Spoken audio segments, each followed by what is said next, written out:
Hello, everybody, and welcome to the Tortoise channel. If you are new here, welcome, to the channel. And if you are not, thank you so much for the ongoing support.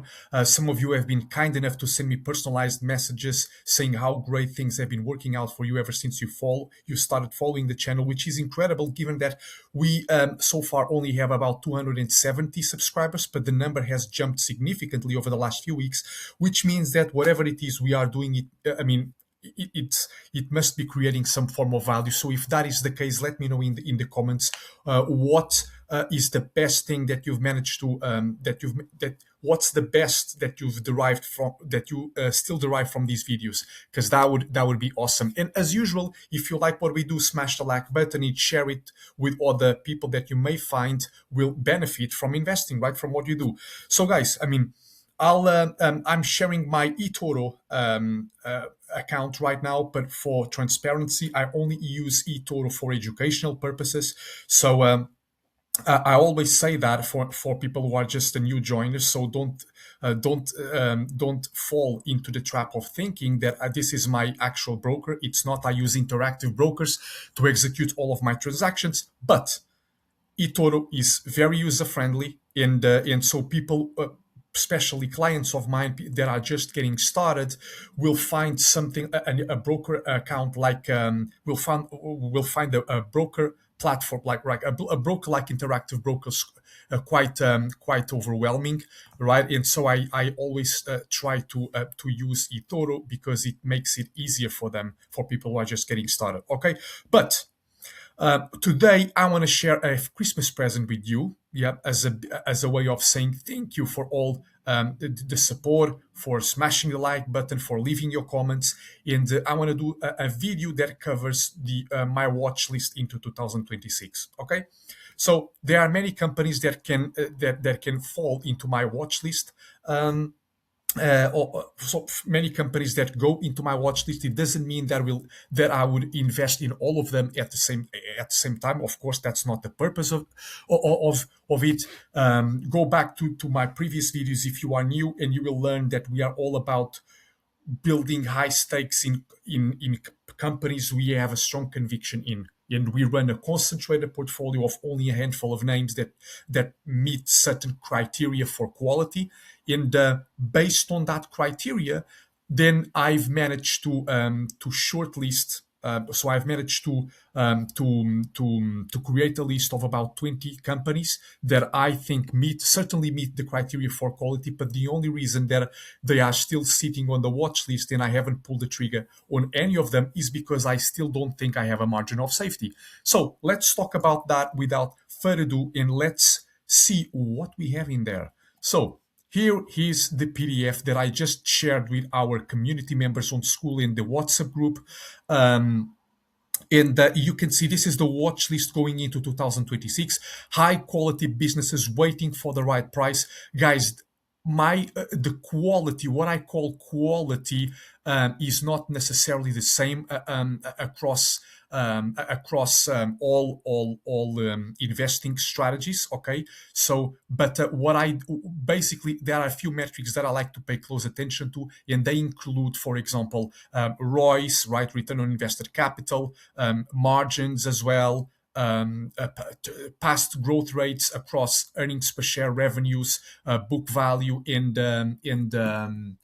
also free cash flow. And you can screen for companies that meet that criteria using stock screeners. So for example, the one that I use, not like even this morning for a client of mine, because we were just trying to build his watch list based on his goals, and that was it was right here. So look, it's right here. I'm just sharing my screen, giving it all away. You can see that this is the criteria that I use. So, for example, revenue growth of over 6% over the past 5 years, operating margins above 15%, and you can tweak it. You can tweak this. So, for example, if I increase the gross margin from 35 to 40%, instead of 90 companies here, I will have a fewer number of companies. Okay, so the more the quality standards, right, the fewer companies you will have, which makes a lot of sense. And what we are trying to do here is to narrow down our list of potential investments.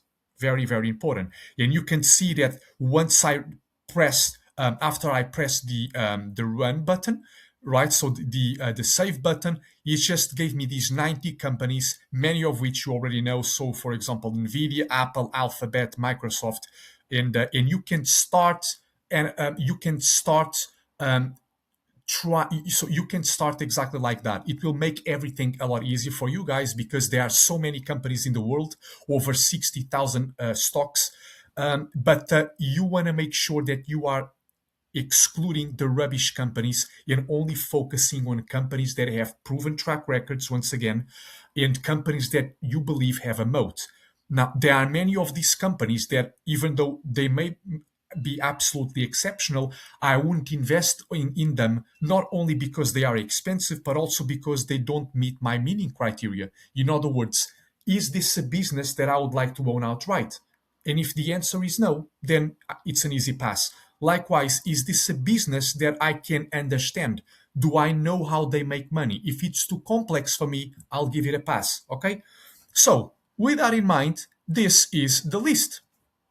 And I have about 20 companies here that may or may not change, but this is the list that I have into going into 2026. And of course, you will know many of these companies, but remember, price is what you pay, value is what you get.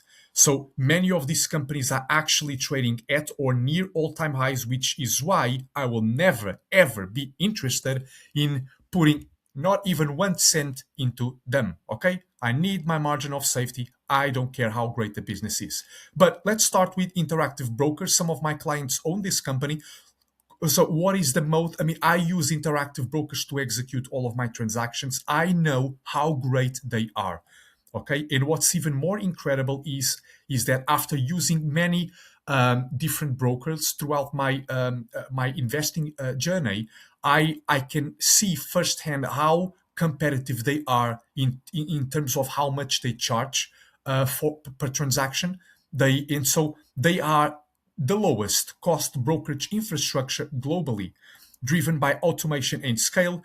Professional and active investors face high switching costs once integrated into its ecosystem. This is very true, but they also offer a stellar service, if you ask me. They keep investing a lot of money in AI to create more efficiencies, so they can lower costs going forward. And it's a business that has built a great reputation over the last decades, very hard to disrupt. So this is one that stays on my watch list, and in one that I would like to invest in. Okay. Another company needs no introductions. You have Visa. You guys, I mean, probably use it all the time, right? We all know if you are using debit cards, credit cards, you will see Visa everywhere. The moat is network effects, very hard to disrupt. Unfortunately, Visa actually came down under pressure recently due to AI fears. In fact, if I show you here, it's a payment right? So they process payments. They have a big mode. They have a great track record as well. But you can see that they trade near all-time highs because the market knows they are good. So, I mean, everything good about the company, in my opinion, is already priced into it. So I'm not interested because I wouldn't be able to double my money in a short amount of time, as I always love. And so yeah, I would rather stay with a company like PayPal, for example. Okay, cool. So Visa operates a two-sided payments network that becomes more valuable as more consumers and merchants participate, exactly like PayPal. So the more people use PayPal, the more customers use it, the more merchants will want to use it, and vice versa. Replicating its global acceptance and trust is nearly impossible. Okay, hope that is clear. Another company is ASML Holding, technology monopoly. ASML is the sole provider of EUV lithography machines, essential for advanced semiconductors. Extreme technical complexity and IP protection make this moat nearly unassailable. And sure enough, it's been a stellar compounder as well over time. And yeah, it's just what it is. Another company is Moody's, right? So Moody's also needs no introduction. You have brand trust and you have regulatory capture. Moody's credit ratings are embedded in global financial regulation. Trust, data history, and regulatory reliance create very high barriers to entry. There is a reason why this company, in fact, if I show you here, it's just staggering how great their margins are and how consistent they have been over throughout history. And it's another sign of a moat, right? You look at that again, trading near all-time highs. Too expensive for my liking, but still, it's a phenomenal company. If I go here, for example, to where are the margins? Right here. Let's see. Look at this. So you have growth margin. Let's see if it comes up. Oh, there was an error. What the heck is going on here? Okay, I don't know. Maybe something broken. Let me open another one. I will use stock and lock because I want you guys to see this. Um, Come on, Moody's, Moody's Corp, financials, and now let's show you the margins. Look at this. Margins. Look at the gross margin. All right, 70, almost 73%. But most importantly, look at the consistency. Okay, it's been very consistent going back to 2016. Look at the operating margin. I mean, don't you love that? So it came slightly, it came down in 2022. But look at that, we are recovering once again. But look at the average, 42. Look where we are, 42. Amazing. Look at the net margin. Okay, look at the average, 26. Look where we are, 29. I mean, this is fantastic. Exactly what you want to see. And they have been a great company that is also owned by some of the best investors of all time. Okay, so Moody's, regulatory capture, of course, and brand trust. And then we have Constellation Software. Some of you have asked me about this company. I know that is a company that is that is widely discussed across social media. Maybe that's why I've decided to not pull the trigger on it yet. But still, this company has come down under pressure again because of AI disruption fears and also because of the fact that the CEO, who is arguably one of the best capital allocators of all time, yeah, judging by the company's track record, of course, that's what we want. But this the he has announced that he will be standing down at the end of the year, I believe. I'm not sure if he has already stood down, but I'm pretty sure the company will be in great hands because I mean, because he has worked very hard to build a great compounding machine over time. And so, why would he trust the company's reputation with somebody, with anybody, right? So, he wouldn't do that. So, look, Constellation Software, you can see that Stock and Lock gives it a very high score as well, 4.19 out of 5. And yeah, you can see, look at that. You look at this. So the company is down substantially from the highs. I think some 40%, but still, I don't think the yield that I'm getting. I don't think I have a big enough margin of safety. I mean, the free cash flow yield of about 5%, earnings yield of 1.30%. It's not really attractive, but this is just it's just me. So, and again, they what do they do? I mean, they are in the software space. I don't know exactly how whether these AI fears are overblown, but I'm just taking I'm taking a pass here until the stock becomes more becomes cheaper. And if that is the case, then I will be glad. I would be more than willing to reassess. But for now, I'm just not interested in this company. I'll keep it on my radar for sure. It deserves a place on my watch list. And yeah, and that's it. And again, if I go here, look at financials and look at the margins as well. Look at the gross margin since 2020. But if I zoom out, look at that. Okay, amazing, 98%, unbelievable. Look at the operating margin. Look at that, average 15 right now at about 14.5%. Net margin, okay, it's actually the average is about 8. But remember, this is a company you have to understand the reason why margins are a bit lower. The reason for that is because they acquire other businesses. In fact, that's the whole business model. They are a serial acquirer. So be careful and try to understand how the company makes money before before you can start making sense of the fundamentals and and particularly of the metrics that I follow. Okay, so that's another one.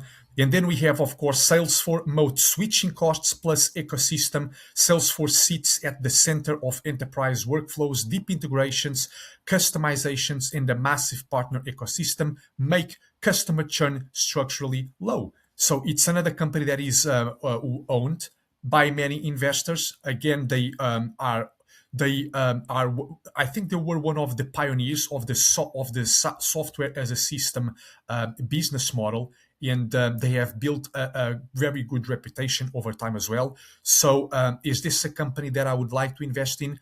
Potentially, but remember, they are in the software space, also subject to disruption, which is why the company has come down. If you are in the software, if you work in the software industry, then you may have what Peter Lynch called an edge over me, in that you understand that whether or not you are in a better position to understand what companies are more subject to disruption and which ones are actually going to end up benefiting from it. All right, and so yeah, it's what it is. Cool. So another one, Ferrari. Moat brand exclusivity. We all know that Ferrari operates as a luxury brand. It's not, when people tell me, "Oh, is it a car company?" Guys, it's a luxury brand. They cap the number. They cap how many cars they put out in the market or yearly, and they choose their customers very wisely, which is absolutely amazing. Not every company can do that. And Ferrari can certainly do that. It's a luxury brand with intentional scarcity. Demand consistently exceeds supply, giving pricing power fewer manufacturers can replicate. And that is part of the reason why this company has always traded at a very high valuation multiple. So yeah, I'll keep it on my radar as well. MSCI Inc. embedded benchmarks. Okay. MSCI indices are deeply embedded in ETFs, pension funds, and asset managers. Switching benchmarks is operationally disruptive and rarely done. Again, if I show you this company, the fundamentals of this company, you will see how great this company is. And so notice the moat, guys. When the company does have a moat, and you will see great consistency and predictability in the numbers. Exactly what we want, because we are playing the long-term game.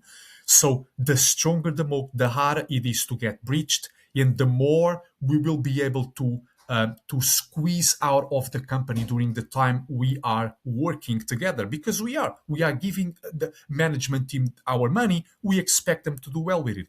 And look at the gross margin again, very consistent. Look at the operating margin. Look at that, amazing. In fact, it's actually been going up, which means operating leverage. Look at the net margin, fascinating, at one of the highest levels ever. And you know what's also at one of the highest levels ever? Probably the price. Well, actually, this is a bit surprising. So the stock is trading at the same levels as in 2021. But okay, so it's been consolidating after a crazy move higher. It's still not cheap though. Look at the free cash flow yield, the earnings yield. So yeah, but it's interesting that this thing hasn't gone up, given that the fundamentals seem to be at the best level ever. In fact, if I go here, let me go back to MSCI. Let me check here the returns. Let me go here, MSCI, and let's have a look here at the return on capital. Hmm. Royce, yeah, I mean, this thing is broken. So yeah, let me do this. I don't like how stock and log calculates Royce, which is why I just don't do it here. So for example, I can show you why. If I go here, if I go here to statistics, you can see that MSCI's Royce is around is around 27.15%, which is amazing, right? This is just amazing.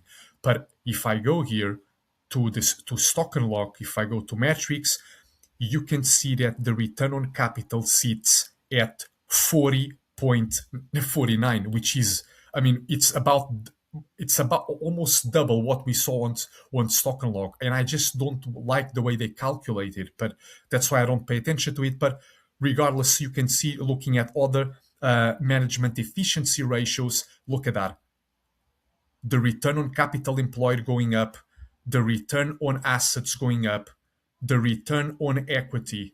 Okay, this is the only thing that is down, but you again understand why that is. The company is probably doing a lot of buybacks, which causes the equity to be negative. So try to understand the business as well. Okay, so cool, great companies, as you can see. Another thing that you will notice is that these businesses are typically number one, number two, or three in their respective industries, which is quite understandable, right? Scarce in land ownership, TPL owns irreplaceable land and mineral rights in the Permian Basin. Asset scarcity and royalty-based income create an unusual, durable advantage. They have been around for many, many decades. Great business, very hard to disrupt as well. NVR, asset-light home building model. NVR minimizes land ownership risk while maintaining pricing discipline. Its capital efficiency gives it resilience across housing cycles. Very good. And you will ask, Ed, but you told me that you don't like to put your money in highly cyclical industries. That's true. But look, that doesn't negate the fact that you can even find great compounding machines in these industries. If I show you, for example, NVR, I typically like to stay away from them. And the reason is because of some unpredictability in the numbers due to the cyclical nature of the sector, of the industry. If I show you NVR, yeah, look at this consistency in revenues. Okay, going back to 2016, look at the earnings. Look at this consistency. Look how much faster revenues have been growing relative to revenues. I mean, this is fascinating. Even though the company is a home building and subject to the cyclicality of the space. Okay, still a phenomenal compounder. Uber technologies, scale and network effects, we all use it. Uber scale improves pricing, availability, and unit economics. Competing platforms struggle to match its global liquidity and brand recognition. This is stellar. We all use Uber. Can we use Bolt or any other providers? You can, but they don't come close to matching the technology of Uber. Uber is so ahead of competition, is just incredible. So it's a great business, and one of the best investors in the world, Bill Ackman, has built a significant stake in this company. It accounts for about 20% of his portfolio. Okay, Brookfield Corporation, very complex. So the business model is complex. Okay, it will take me a bit longer to understand this, but I think I will get there. If I decide that is not the case, then I will not invest in it. But still, Moat capital scale in operating expertise. They manage complex real assets globally. Its access to capital and operational expertise creates a flywheel competitors cannot easily replicate. Apple needs no introductions. Who doesn't have an iPhone these days? Well, I'm not, I certainly don't have one, but still, you know what I'm getting. Ecosystem lock in plus brand. Apple's ecosystem creates exceptionally high switching costs. Every time I ask, hey, do you have Apple? Would you switch to another operating provider? They would say, to another operating system. They say, no, of course not. Exactly. High switching costs make it sticky. Okay, something that we love. Fair Isaac, the Moti's industry standard scoring model. FICO scores are the default credit metric in lending decisions. Regulatory acceptance and historical data give it dominance that is very hard to disrupt. Chipotle, who hasn't tried the burritos yet? Operational execution plus brand trust. Chipotle combines scale with food integrity and pricing power. Few restaurant chains execute consistently at this level, and in fact, this one has come down sharply from its all-time highs. Let me show you this here. Bear with me 1 second. If I, yeah, exactly. Look at that. So this company came down almost 60% from the highs, but it still remained expensive relative to fundamentals. Because remember, just because the company comes down 70%, it doesn't mean it gets cheaper. Well, you always have to compare it. Price is not value. Okay, so you price is what you pay, value is what you get. You always need to compare that with the fundamentals. And but sure enough, it has bounced from the recent lows sharply, almost 30% higher. It's been a compounding machine, and in all likelihood, it will continue to be. Then Amazon, logistics scale and cloud dominance. Amazon's fulfillment network and AWS infrastructure require massive capital and expertise to replicate. Scale advantages compound over time. These guys are everywhere, and they are just disrupting um, many other companies, right? So they are just they have branched into so many industries. It's hard to associate Amazon with e-commerce alone these days. Okay, and sure enough, they live up to their standards. Domino's Pizza. I would love to own this company. Yes, I'm a very healthy guy. I follow a healthy lifestyle. I do a lot of exercise. But guys, whenever I do cheat meals, I just love their pizzas.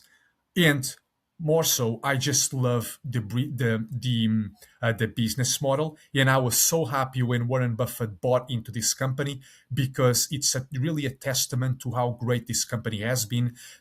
Very capital light intensive. Um, and they have massive scale, and it's something that I really like. Okay, so Domino's has built a technology-driven delivery system with strong franchise alignment, creating superior unit economics. Meta platforms, attention, and network effects. Many people criticize Mark Zuckerberg, but the guy is a fabulous CEO, and I believe that he has made decisions over time that have aligned closely with shareholders. So he's also a great capital allocator. And of course, Meta has been a compounding machine over time, even though volatility in this stock has been absolutely crazy. Microsoft enterprise entrenchment. Products are embedded across corporate IT stacks, high switching costs, and bundling reinforce long-term dominance.